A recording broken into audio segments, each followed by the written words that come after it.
নমস্কার, আপনারা দেখছেন এখন দাসপুর বার্তা। মেদিনীপুর সাহিত্য সংসদের সাহিত্য সভা চন্দ্রকোনা স্কুলে। এই সভাটি হয়েছে 20 এপ্রিল রবিবার।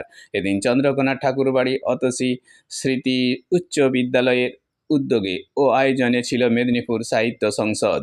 এর আদ্যপান্ত কথায়, কবিতা পাঠে, গানে, গুণীজন সম্বর্ধনা এবং কবিতা সংকলন গ্রন্থ প্রকাশে এই মনোজ্ঞ সভাটি মুখরিত হয়েছে।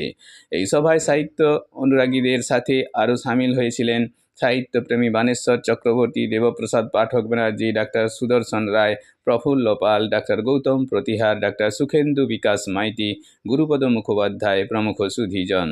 এছাড়াও উপস্থিত পরিবেশকর্মী ও কবি ডাক্তার সুবীর কুমার ঘোষ বিশ্ব উষ্ণায়ন প্রতিরোধে সবুজায়নের লক্ষ্যে উপস্থিত কবি সাহিত্যিকদের রকমারি বৃক্ষচারা রোপণের জন্য উপহার দিয়েছেন। চন্দ্রকোনা থেকে ডাক্তার সুবীর কুমার ঘোষের সৌজন্যে রিপোর্টে শ্যাম সুন্দর দলই। Like and follow with subscribe এখন দাসপুর বার্তা। এই দাসপুর বার্তায় যুক্ত হন, আলোর পথে এগিয়ে চলুন।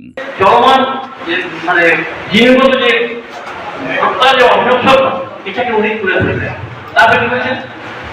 যোগদান কবেকার অন্ধকার বিদিশা সম্পর্কে আমাদের ধ্যান ধারণা খুবই কম, কারণ তাকে ইতিহাস দিয়ে আমরা বুঝেছি।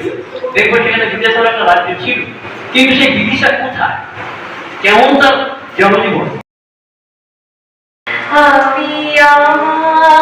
আমি কি চিরদিন এই বাংলায় খুঁজে পাই, আমি বাংলায় দেখি স্বপ্ন, আমি বাংলায় বাঁধি সুর, আমি এই বাংলার মায়া ভরা পথে হেঁটেছি এতটা।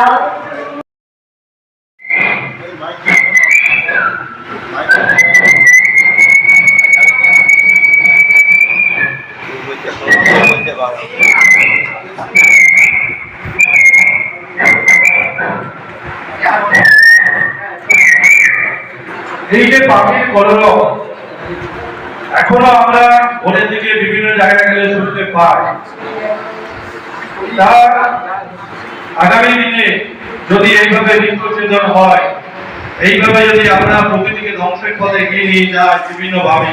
আরেকটা কথা বলার, একটু আগে বললাম যে কবিতাকে যে ওর ধরনের এইটা এখন দিচ্ছি আজকাল যেন একটু একটা ভাইরাস গেছে।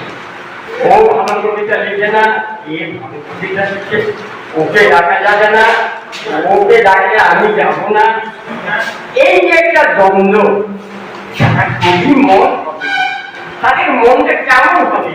এখানে কবিতার মধ্যে সাহিত্যিকদের মধ্যে দ্বন্দ্ব থাকবে।